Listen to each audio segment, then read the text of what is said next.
Good evening, Democrats and friendly unaffiliateds. I'm Vicki Shea. I'm the chair of the Farrington Democratic Club.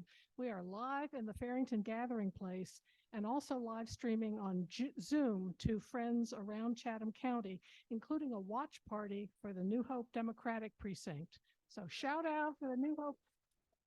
Okay. A couple of quick reminders. Please turn off your cell phones.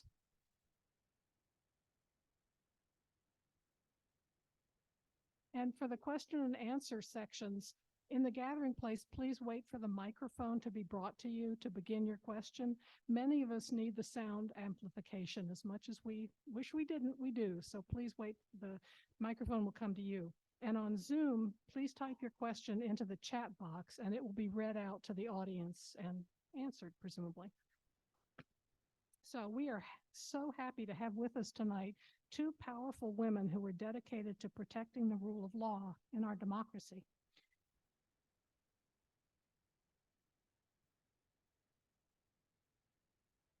Justice Allison Riggs was appointed by Governor Cooper earlier this year, first to the North Carolina Court of Appeals, and soon after that to the North Carolina Supreme Court. Before becoming a judge and a justice, she served in various roles at the Southern Coalition for Social Justice, the voting rights and racial justice organization in Durham, co-founded in 2007 by Anita Earls, now Justice Anita Earls. Justice Earls was elected to the North Carolina Supreme Court in 2018, and as you probably know, has recently been in the news for making good trouble about the lack of racial diversity in the North Carolina court system.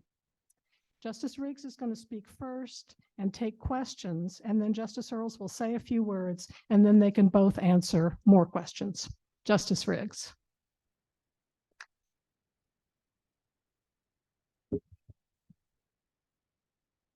Thank you, Farrington Dems, for having me. Thank you to everyone joining us online. It's a beautiful day, and the fact that you've decided to share some of your evening with me really means the world to me. As Vicki mentioned, my name is Allison Riggs, and I will be on every one of your ballots next year, fighting to keep my seat on the North Carolina Supreme Court.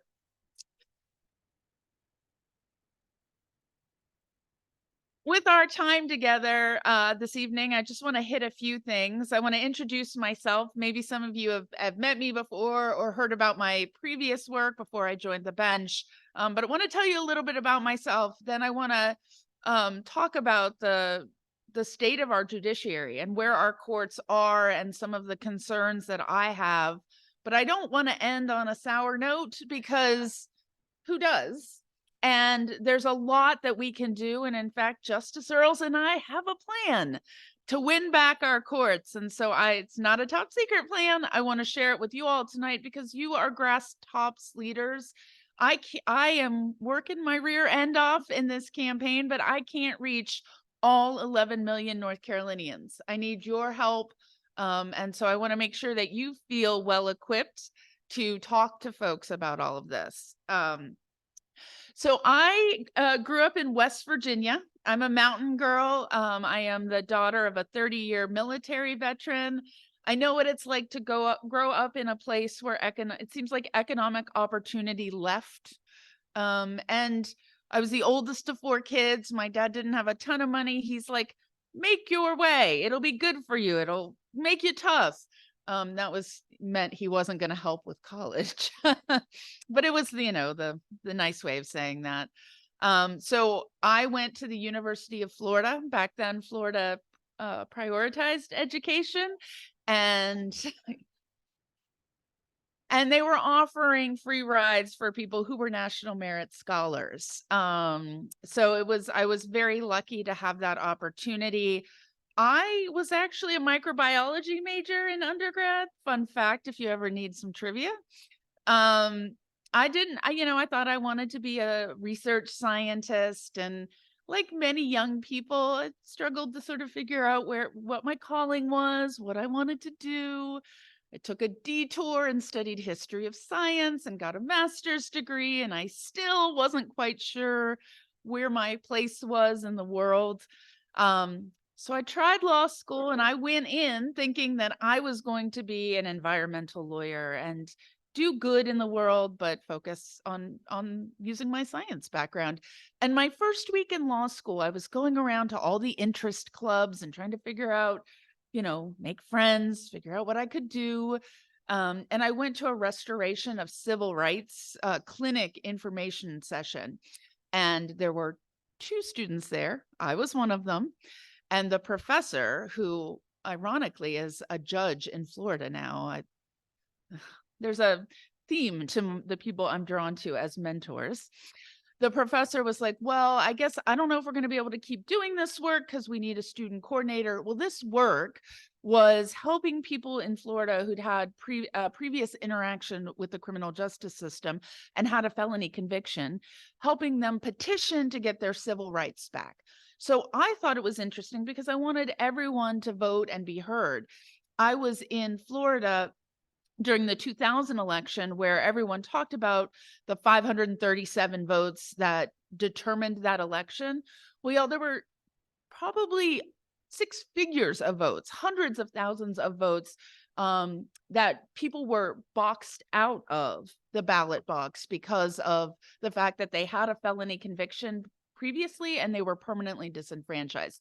So that 537 number didn't seem so big to me. I thought this was great. Well, what I learned, so anyway, there were only two people. The student coordinator had graduated, and the professor's like, well, unless one of y'all wants to do this, we're going to have to shut this down. And I was like, well, I'm new here. I don't know what I'm doing. I'll do it. This is another theme you might see reappear in my career. But what I learned doing this was helping folks who had been deprived of their civil rights. What they cared about was actually not voting. It was about being able to get jobs and housing and take care of their children.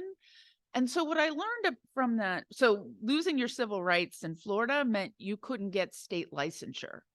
So anything that requires the state to give you a license, if you want to be a real estate agent, if you want to be a plumber, if you want to be a barber, none of that. Can you imagine how hard it is to be a returning citizen when all of those jobs are just off the table for you?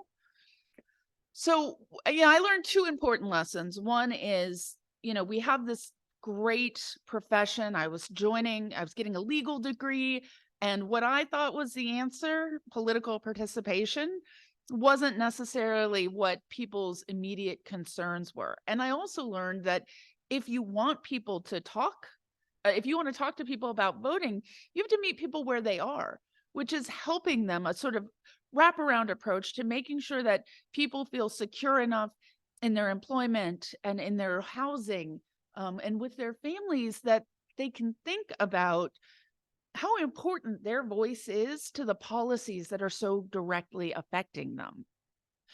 I didn't have a word for what I was doing then. I soon learned from Justice Earls that what I wanted to do was community lawyering. So it's a kind of lawyering where you're centering what the needs of a community are, the most immediate, the long term, and really having them guide you on strategy to fix, to address their problems, being a tool in their hands. And I learned that, oh, well, you can't just offer a service to folks, you have to advertise it. So I was canvassing, doing radio interviews, recruiting people to volunteer. And that's how I decided that this was my calling. And I was in Florida. Some of my family had started settling in North Carolina, and I'm really close with my family. I decided I wanted to come near them. And so I worked for the School of Government at UNC during my first summer. During my second summer, I worked in the Attorney General's office for then Attorney General Roy Cooper. There's some connections. And I was lucky enough to work for the group at the AG's office that was supporting the State Board of Elections. And I got to meet a woman named Anita Earls, who was on the State Board of Elections at the time, and who had just founded this new organization called the Southern Coalition for Social Justice. It was a group that was doing, I have a thought. I'm coming back.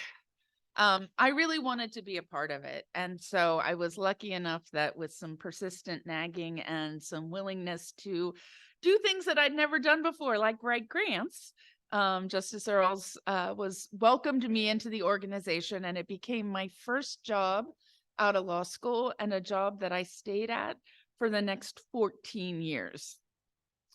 And I got to tell you, in the nonprofit space, 14 years is a pretty decent tenure at a, we're underpaid, overworked, up against structural challenges, but that was my dream job.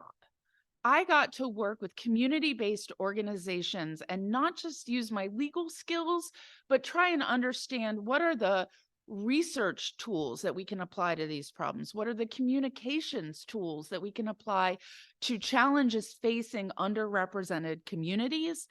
And really be in long-term partnership with the folks that I think ultimately long-term change has to come from the ground up and from directly impacted communities. And I got to do environmental justice. I got to do some criminal cases, did some employment discrimination, and probably what I may be most well known for is voting rights cases. And I was lucky to be a part of working with community-based organizations to understand redistricting. Unless you understand it, it's hard to engage with it, offer your feedback, critique it when it goes awry.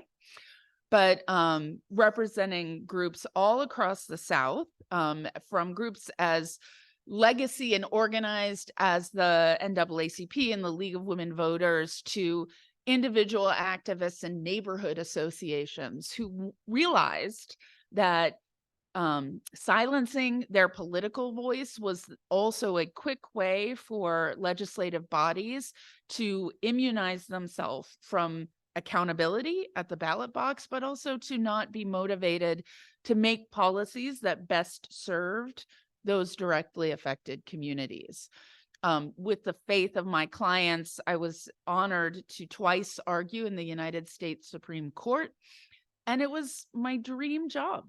Still is kind of my dream job, but I'm very focused on what I feel like I've been called upon to do right now, which is help win back our courts and make sure that our courts are committed first and foremost to applying the law in a fair and equitable way and respecting the rule of law. When I woke up the day after the November 22 elections, I woke up with a terrible pit in my stomach. I had been litigating cases where we'd been emphasizing the importance of state courts and state Supreme Courts because the federal Constitution provides the floor for all of our rights. And as the federal courts interpret it, it's a floor. Basement floor sometimes, but our state constitutions provide the ceiling. So state constitutions can do more than the federal Constitution does. And in fact, they were designed frequently to do so, including here in North Carolina.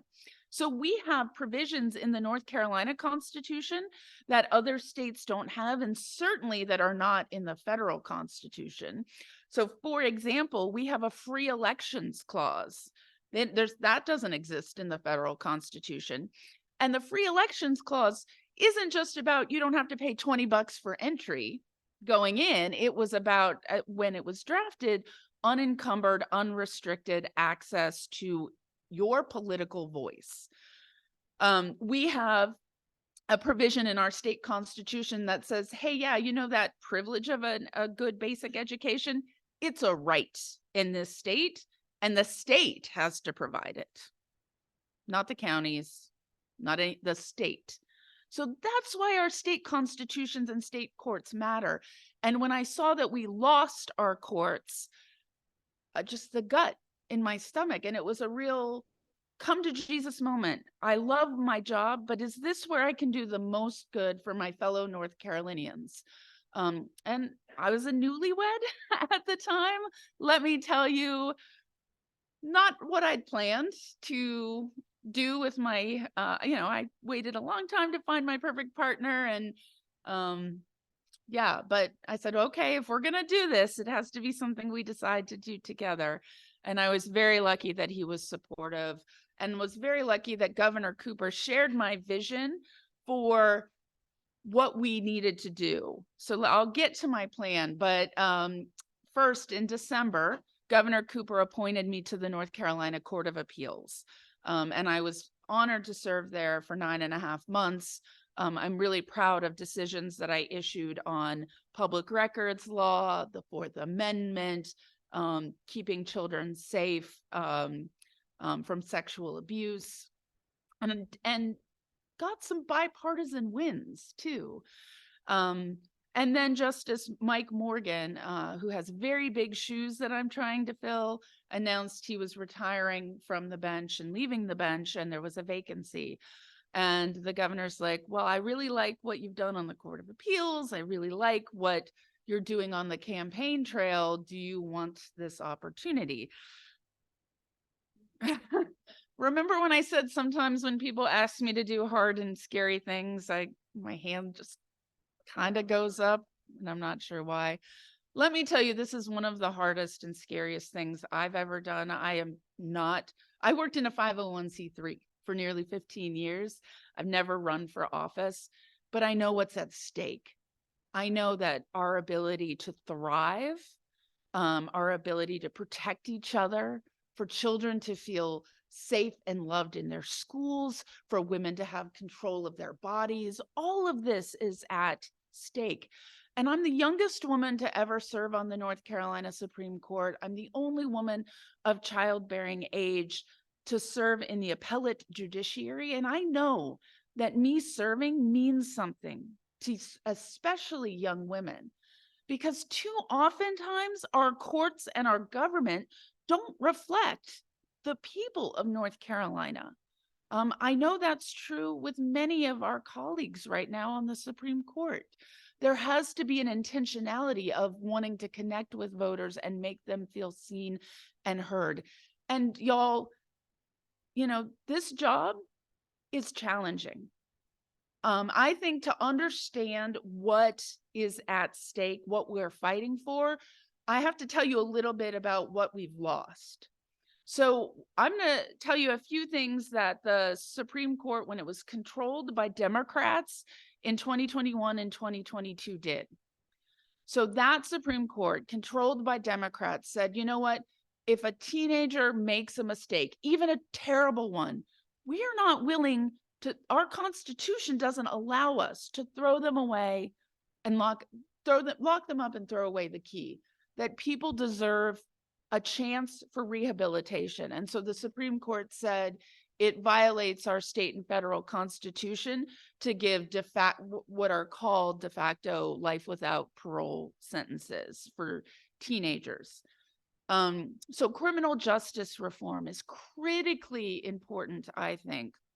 And that democratically Supreme Court made progress. The Democratic controlled Supreme Court issued environmental cases that I think are so important, including one that said, if these big energy companies spill whatever, coal ash, you name it, into the water and the lakes, they have some responsibility to clean it up. They can't just pass it all off onto the consumers. So the environment is something if you care about the environment, you need to care about who's controlling your courts. Rulings on education, right? So for 20 years, we've been fighting over that right to education that I talked about. And then Democratic controlled Supreme Court said, you know what? North Carolina legislature, this promise is meaningless if you don't fund it. So you have to finally fund it. And the North Carolina Supreme Court said, you know what? Our free elections clause doesn't mean much. Our equal protection clause doesn't mean much if partisan gerrymandering is just a-okay, right? They looked to our Constitution and said, no, there are limits to this. It's not going to be a free-for-all that doesn't respect the constitutional rights of each and every one of you in this room. And that's what we lost in November. And the Republican controlled Supreme Court has already started changing its mind on that.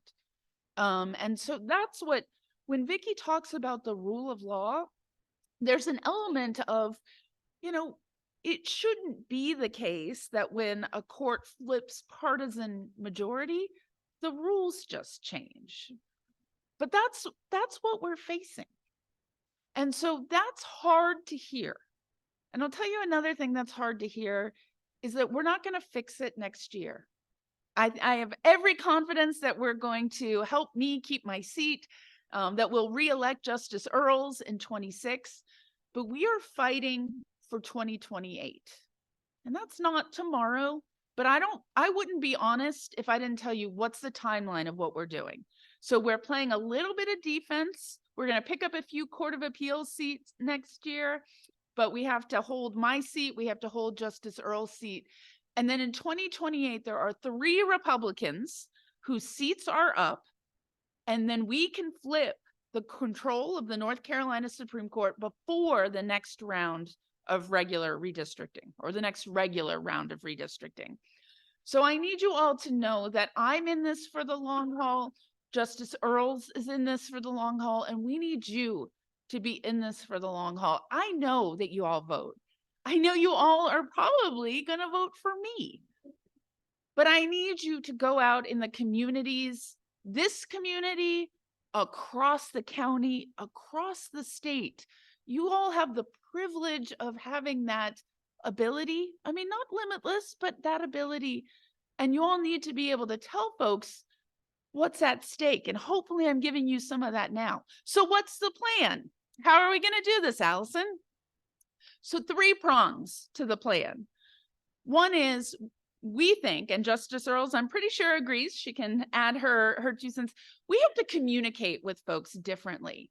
So there was a long period where our judicial elections were nonpartisan. And some people really liked that. You could just pretend that judges were above the fray. Whether or not they actually were, I have some critiques. I think judges have for too long acted like the Wizard of Oz. You get in the office, you pull the curtain, and you don't get to see what's happening. You don't get to understand. You don't get to interact. You think there's this great and wonderful Wizard of Oz, and really it's a grouchy little guy pulling levers. That's anti-democratic to me. I think our judiciary needs to be transparent and accountable, but Democrats didn't change the elections to partisan. They in fact fought it. And so there's been this, I think, resistance to, we want the old rules back. And so judges, and great ones, were out there talking about how they were going to be fair and impartial. And y'all, we are fair and impartial. And that doesn't tell you or other voters anything about me. So people are going to try and paint me into a box. I've already been called an activist judge many times. I was called an activist lawyer before, so I don't know what. I fight for the Constitution. Does that make me an activist? Apparently.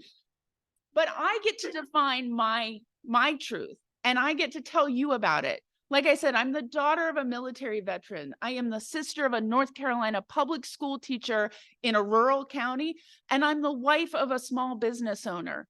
Nobody gets to define me, but it's on my job. It's my job. It's on me to tell you about that, to tell you about what I've done in my career, the priority that I've put on fighting for democracy and partnering with people with a long-term commitment to fighting for democracy. My belief ultimately that those words carved into the United States Supreme Court in marble above the entrance, equal justice under law, those aren't just pretty words. It's an acknowledgement that justice isn't always equal. If you have to say the equal part, it's because either it hasn't been equal or it can be unequal. And so naming that is really important to me. My opponent, my Republican opponent, thinks there is no racial discrimination in the criminal justice system, and he wrote it in a published opinion. I don't believe that.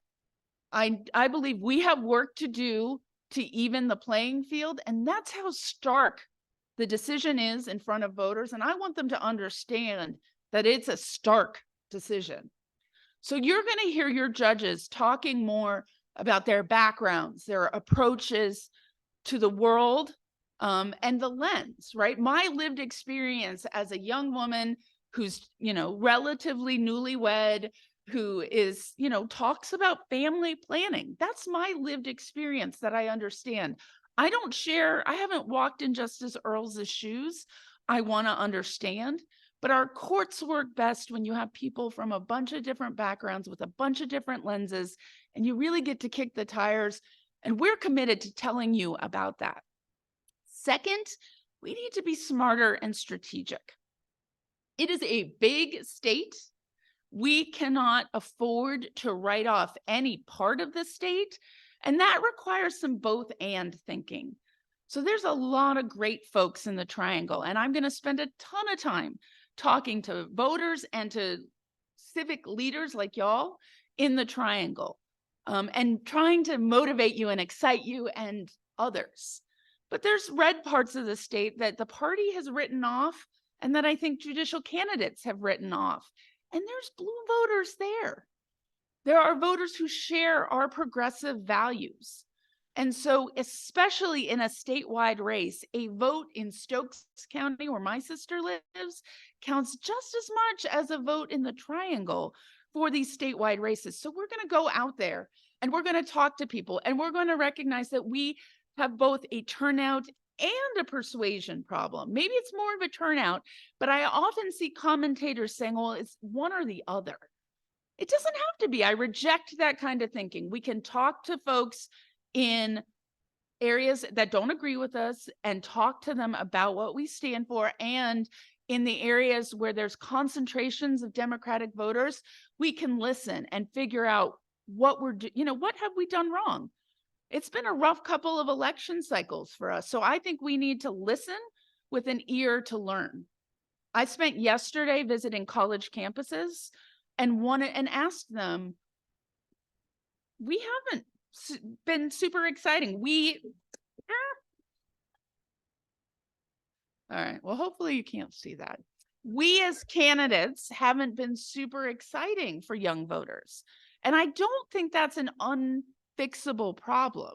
You know why? Because in Wisconsin, their Supreme Court flipped in an April election where that was the only thing on the ballot,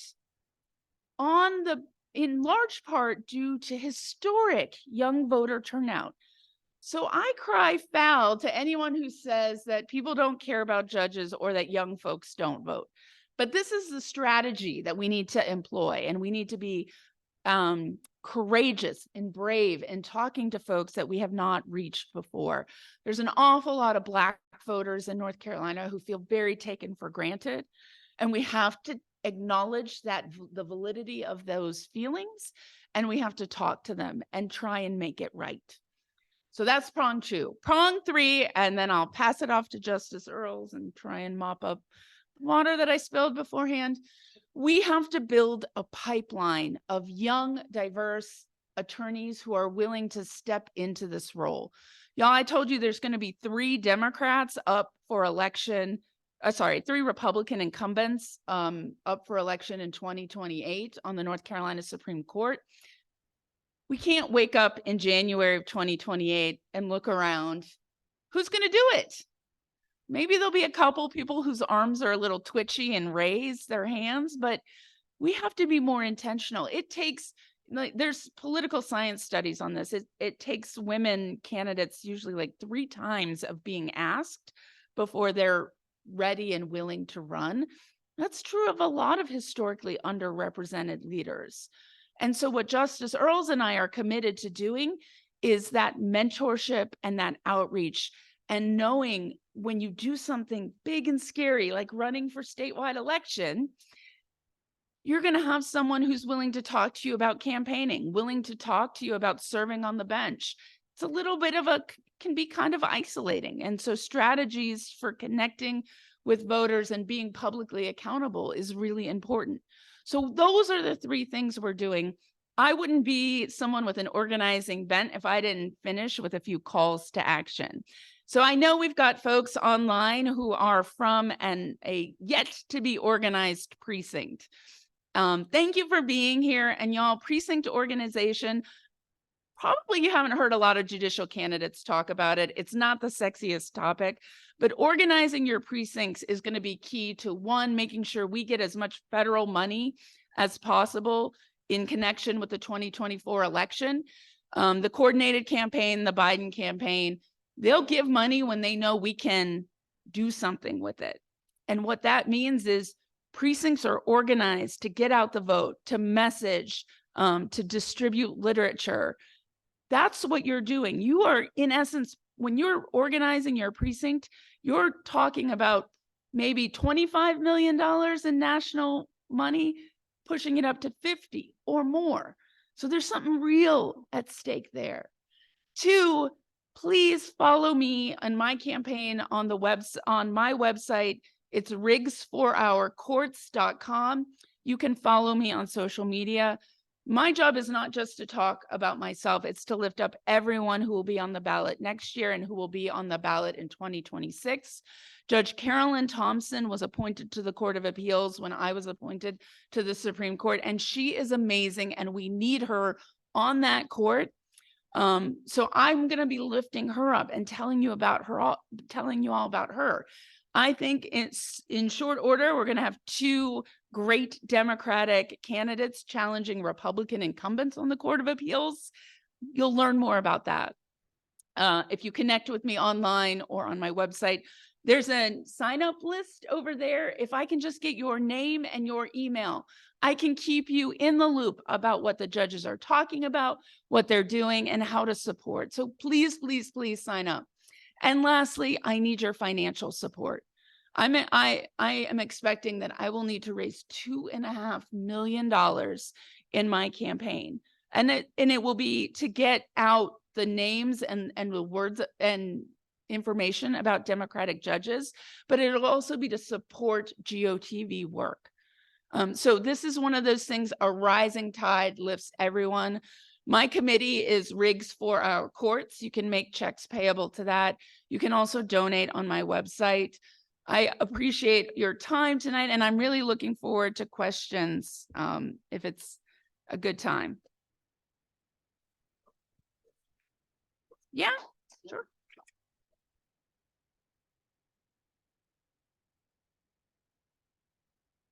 Vicky, do you have any paper towels that I could use to mop up the water that I spilled? Okay. I think because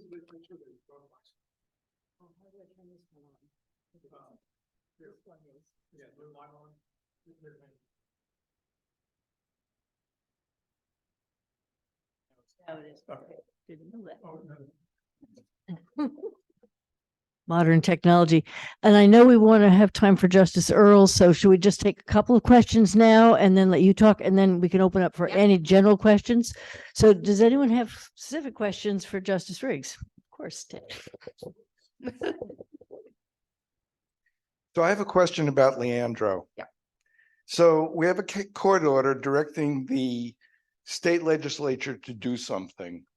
They violate the court order by not doing anything. Why is that not something that's considered to be contempt of court and treated accordingly? So this is where the judicial ethics canons prohibit me from speaking about any case. I understand. Yes. Yes.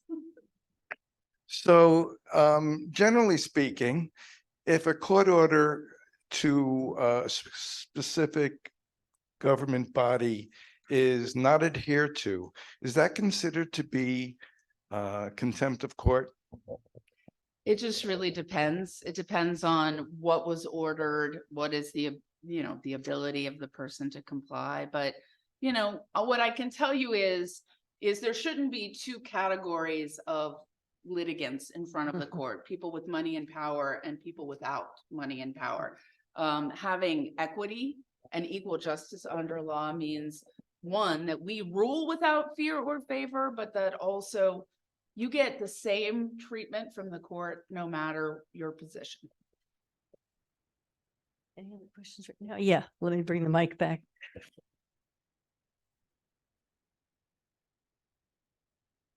Thank you.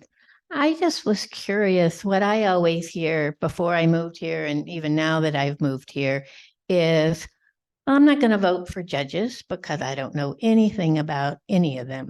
Now, I know you said that one of the parts of your plan is to tell people about you, but people just, and you're right, it's a huge state. People forget how big North Carolina is. And it's great you're going to the rural areas, but I mean, I know most of the votes are here. So how do you balance all that? And how do you get people to realize how important it is that they also vote for judge? So one of the things that most people are surprised to hear, and take this for what you will, drop off down the ballot has decreased enormously over the last few cycles.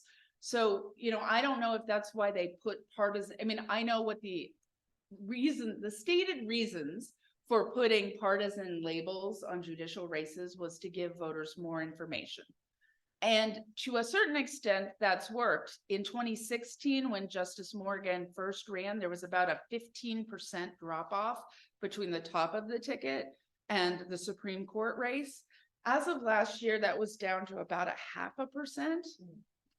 And it's good, but I think we got to realize, because I want more people to be heard, but we have to realize two things. One is there are people who are voting for judges because of their partisan label, and that number is not guaranteed or not consistent. So if you have 5 million votes, I won't do the math over in my head, but 0.5% is more than the 401 votes that Sherry Beasley lost by.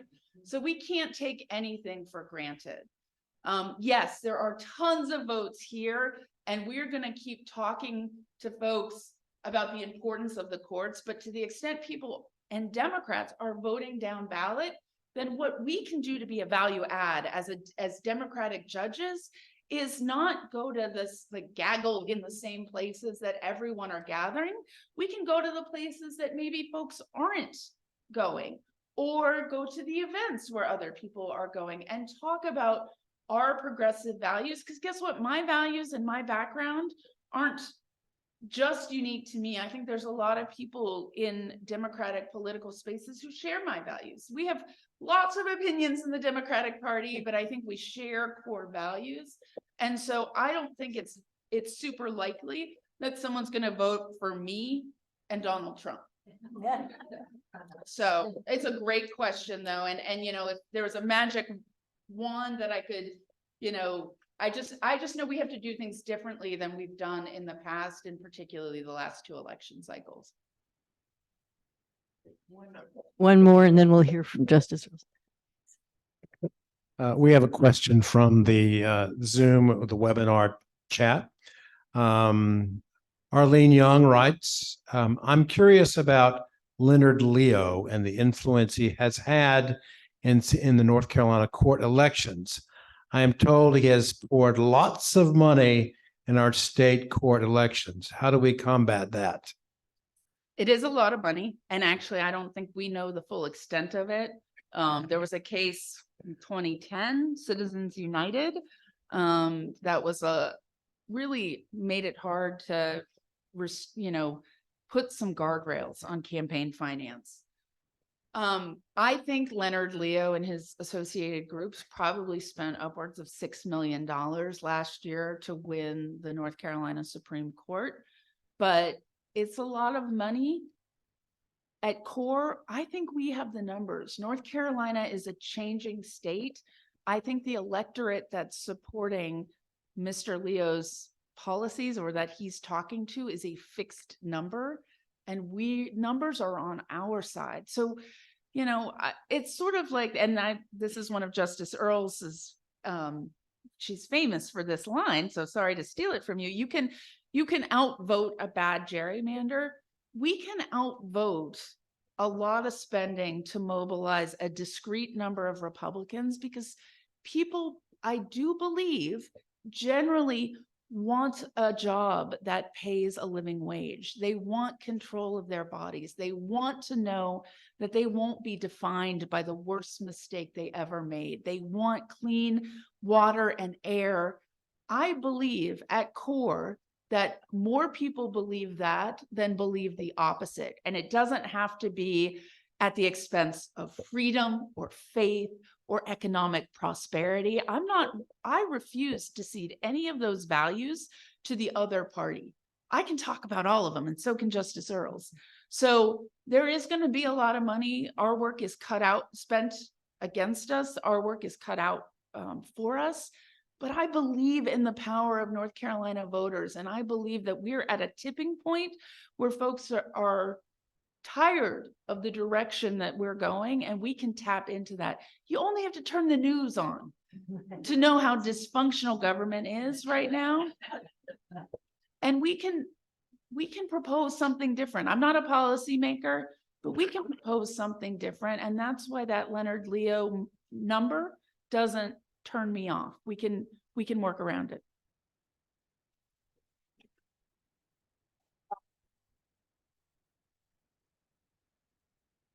And I think Vicky's already introduced our next speaker, so I'll get out of the way. So isn't she amazing?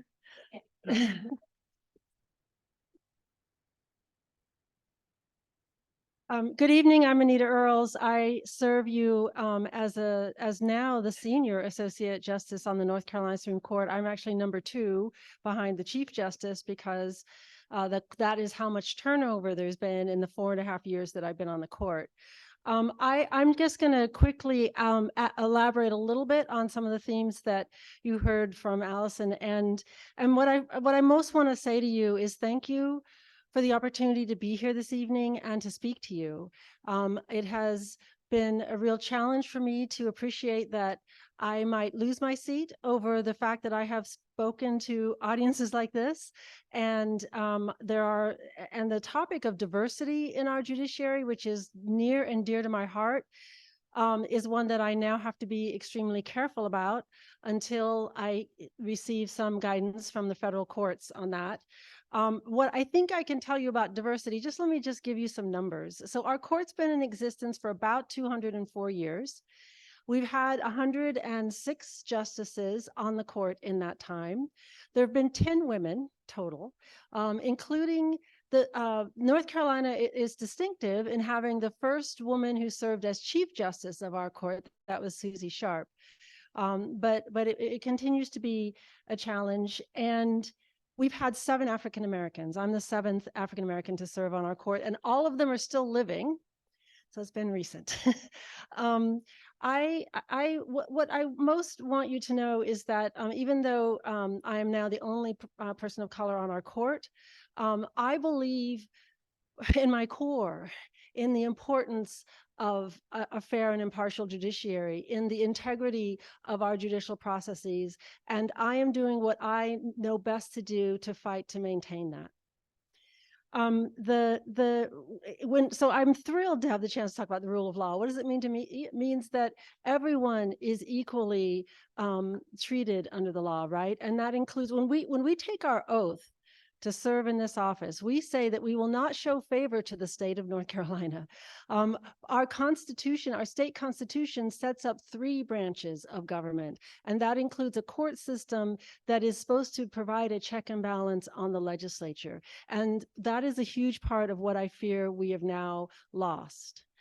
And so I'm in the situation I'm in part because in the budget bill, there were numerous provisions that changed our judicial system, including ending the right of appeal based on a dissent. So up until now, if you took your case to if you say you go to trial, you had that car accident, you say they ran the red light, you lose at trial, you think the judge wrongly applied the law, you have a right to go to the Court of Appeals.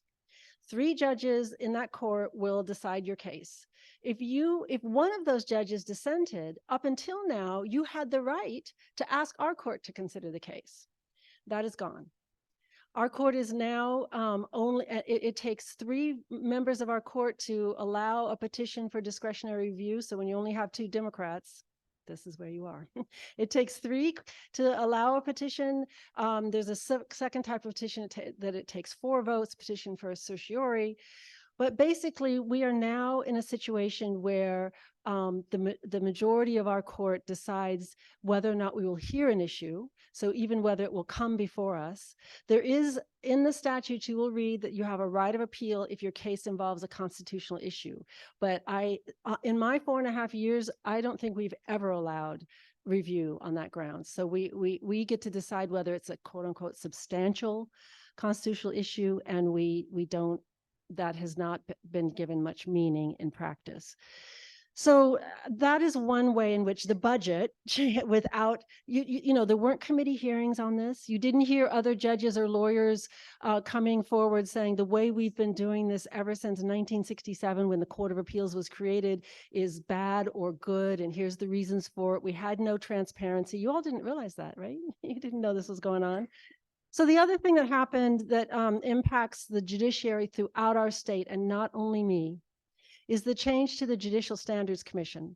So previously, when it was established, so by statute, the legislature said, we will have a process for making sure that our code of judicial standards is upheld. That's a good thing, right? We've been reading a lot about how the Supreme Court, US Supreme Court, doesn't apparently have a code that anyone can hold them accountable to. So I am all for a Judicial Standards Commission that holds judges accountable for misconduct, right? So judges who accept bribes, judges who, don't process cases and let them languish for 2 or 3 years. I mean, there are ways in which it's appropriate to have a judicial standards enforce the code of judicial conduct.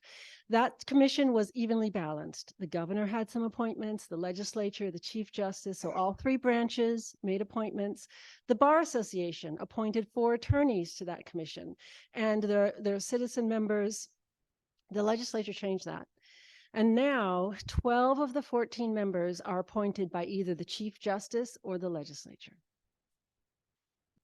And that made that effective immediately. So those 4 attorneys who are no longer on the commission is entirely judges and entirely controlled by, again, Chief Justice, the legislature. And that means that every judge in the state knows who can remove them from office, because there's only 3 ways to get me off the court. You can vote me off, which is the right way.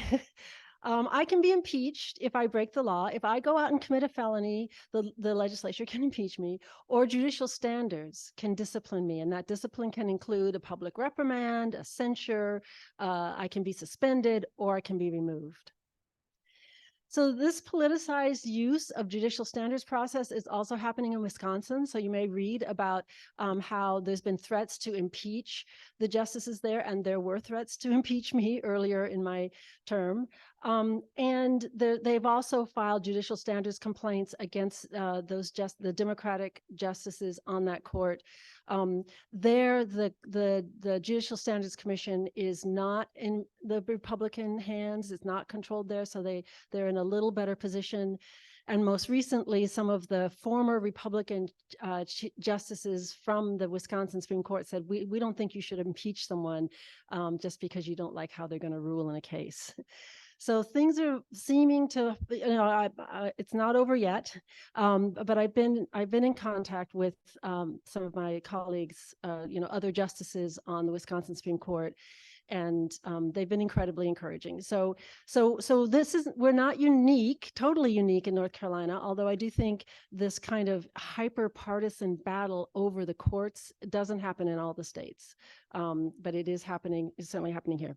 So I just want to say a couple of things about redistricting education and how we're running for office. I think the most important thing to remember, and when you're talking to people about why should our court have a say in whether or not the redistricting maps are fair, is that the 2022 court, they didn't say we want maps that favor Democrats. They said your constitutional right is to have a map that's fair to all voters. So an extreme Democratic partisan gerrymander would be just as unconstitutional under that court decision in 2022 as an extreme Republican gerrymander. The situation we're in now is that the court said, we don't have any power to enforce that right. And I say that means we have no rule of law. Because what does it mean to say you have a right, but there's no way to enforce it? And that is the position we are in the education realm as well. The dissents in the Leandro case, and I'm not commenting on the current posture other than to tell you that on Friday, our court issued an order saying that we are going to revisit whether or not there's jurisdiction in that case. And the dissenting opinion when the 2022 court said that, yes, this money does have to be paid, the dissenting opinion in that said that, that the court has no jurisdiction to require that this right be enforced. So again, I ask you, do we have the rule of law when we say there's a right, but we deny that there's any way to enforce it? And I'll just say that other states have faced this question in the school funding arena. And I believe it's Washington State, but one other state actually did impose a daily fine for contempt until the money was paid for the education system. So other states have grappled with this, and state courts have found other ways to enforce constitutional rights to a public education. So how are we running differently? Allison has outlined it. I want to just emphasize that we can be Democrats when we run for office and still be fair and impartial, because that's important to us. We do care about that. And so just some quick numbers for you. I took a look at all of our opinions from January of 2020 until December of 2022. So the period of time when the court, 2 years of decisions when the court was four Democrats and 3 Republicans. During that period of time, we issued 328 opinions. 222 of those were unanimous. So 2/3, we all agree. So what about the other 106 cases? Well, in 7 out of the 106, the Republicans disagreed with each other. In 48, the Democrats disagreed with each other. And in only 43 was the lineup all Democrats on one side and all Republicans on the other side. Democrats disagreed with each other more than they disagreed with Republicans, okay? And then if you're doing the math, 8 of those cases, both the Democrats and Republicans disagreed with each other in the case. So everybody disagreed with everyone. But the point is that you can examine how your elected judges are performing in office. Once they are elected, are they being fair and impartial, independent judges who examine the case and come to their own conclusions about how it should be decided or not? And then you can make your decision. So I do think that helping voters understand what it means to say we are running as Democrats, but we understand and we live the values of being fair and impartial and independent once we're on the bench.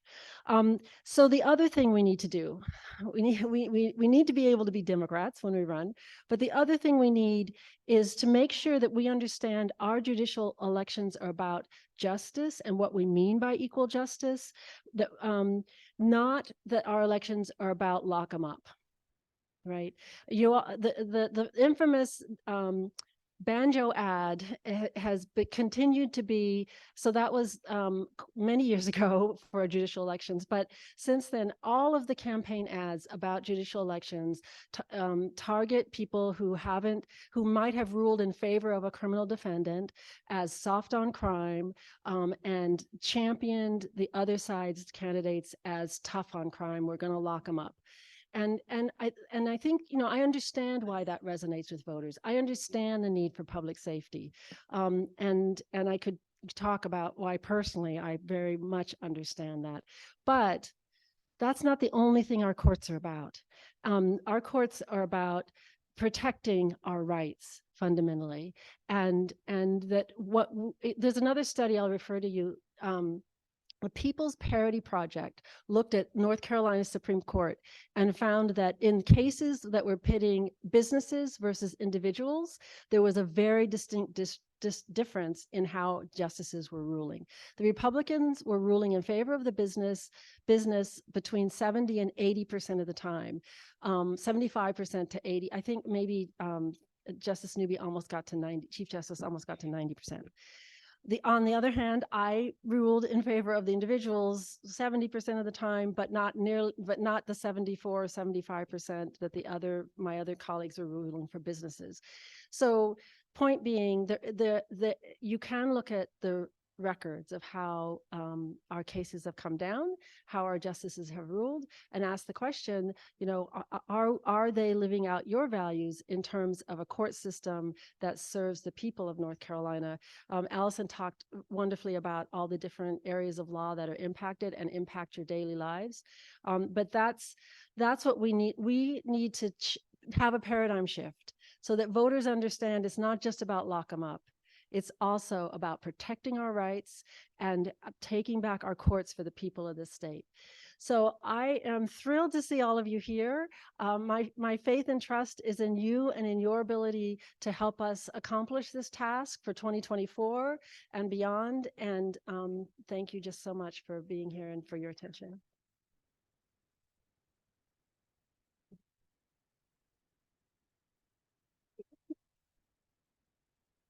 Just sitting here listening and thinking of all my own questions, but I know it's getting towards the end of our hour, but we have time for a few questions. You okay, Vicky? Sure. Oh, okay. Well, Vicky takes her prerogative.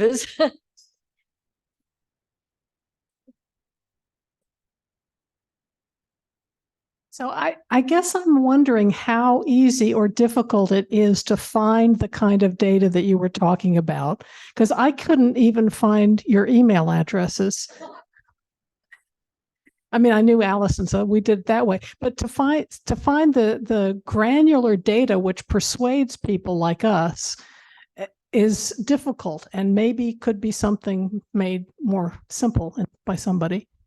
So I have two sources for you. You're absolutely right. And this is a huge issue. But so the Assembly, which is a electronic news publication, now has a courts newsletter. And you can sign up for the Assembly's court newsletter, and you'll get, I think it's weekly, you get, so they reported on the Leandro decision, they reported on Court of Appeals decisions. They will sort of keep you up to date on what's happening in our courts.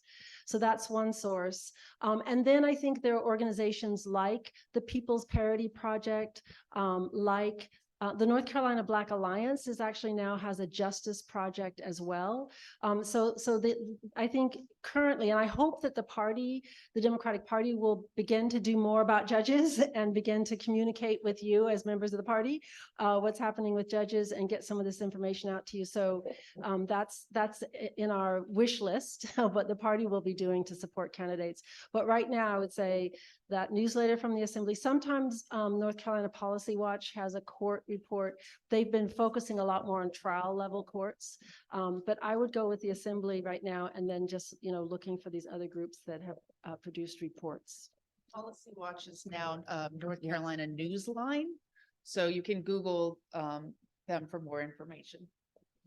And I assume that the sign up list here would get us directly communicating with you. With and me, that's right. And learning more about judicial candidates and how they're delivering on our plan. Yeah, and Vicky has it back there. Are there other questions for either or both of our speakers? Because what I'm going to ask one. I was waiting. So we know, I've been telling all my neighbors that, yeah, the gerrymandering is done this year, and it looked bad. You know, I think, was it 11-3, the one they voted for, I think, in terms of the congressional seats. And we know it's not going to do any good to have people suing and going to our state Supreme Court right now.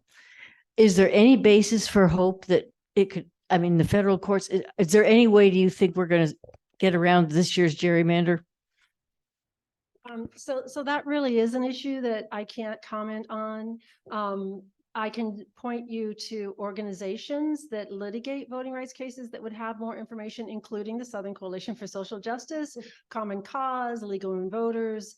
I would point you to those groups for that, to answer that. And certainly it's reminding everyone how important our judges are. So, And how seriously we take our obligation to comply with the judicial ethics canons. So everything that they've mentioned, we'll put on our website. Okay, we'll put links to that. We always do a follow-up, but the groups that continue to exist are either on there already, or we'll put a hyperlink on there so that you can find some place to put your energy and or your money. So this is a totally different kind of question. The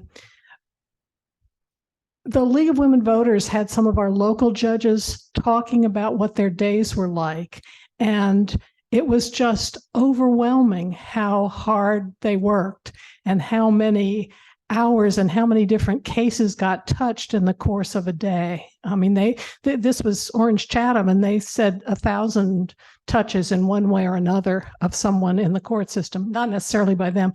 But I just wondered, for you all, like, do you just sit and write all day, or do you think about stuff or read stuff, or how do you spend your judicial time? Well, I've served on 2 courts now. I've served on 2 courts this year, and I can tell you every court is a little bit different. I was on a panel at Wake Forest earlier today with a district court judge, a superior court judge, a court of appeals judge, and a Supreme Court judge. And so all of them are similar. What I'll tell you is this is hard work. I maybe naively thought, okay, well, I'm a judge. I just apply the law to the facts and there's a right answer. Easy, right? This work is very hard. Our trial courts, so the district and superior courts, are overworked, and those touches are sometimes, it's not their fault, but they're short. They're light touches. And I worry that justice demands more. We get fewer cases, but we do spend more time on them.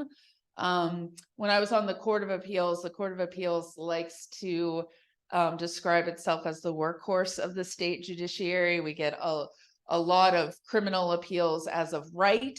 We get a lot of termination of parental rights cases and abuse and neglect cases.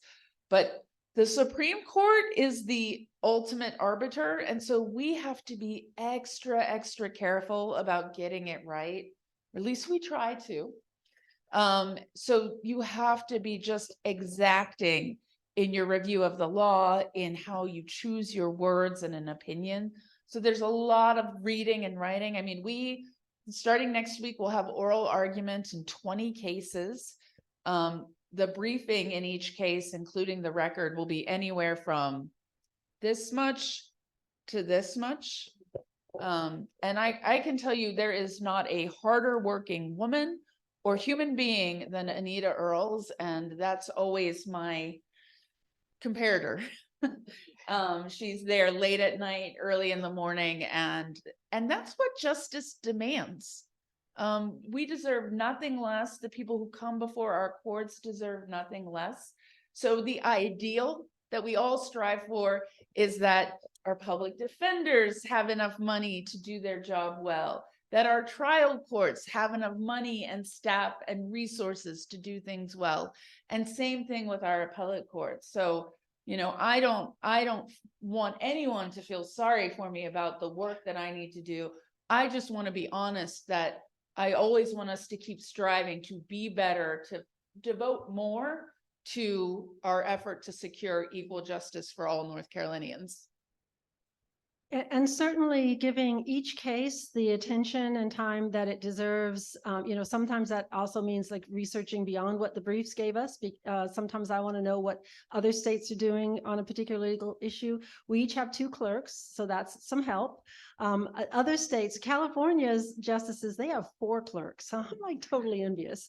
But we have 2 clerks. But I also take seriously the other responsibilities that we have as a justice. So that includes, you know, mentoring, civic education, you know, any group that asks me, no matter big or small, if it's the, you know, the Apex Rotary that has 10 people, I will go talk to them about our court system.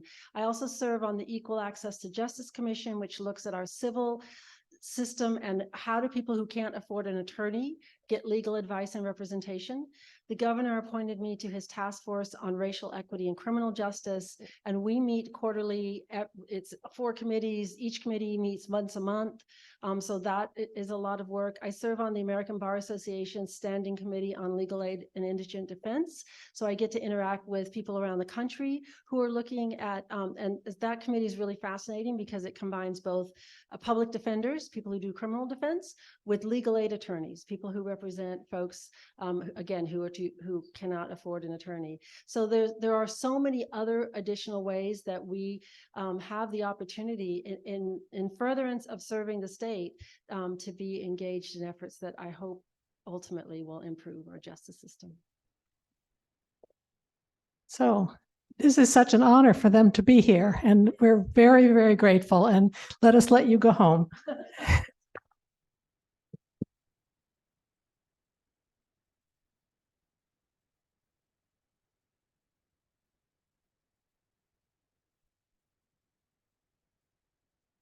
Here's our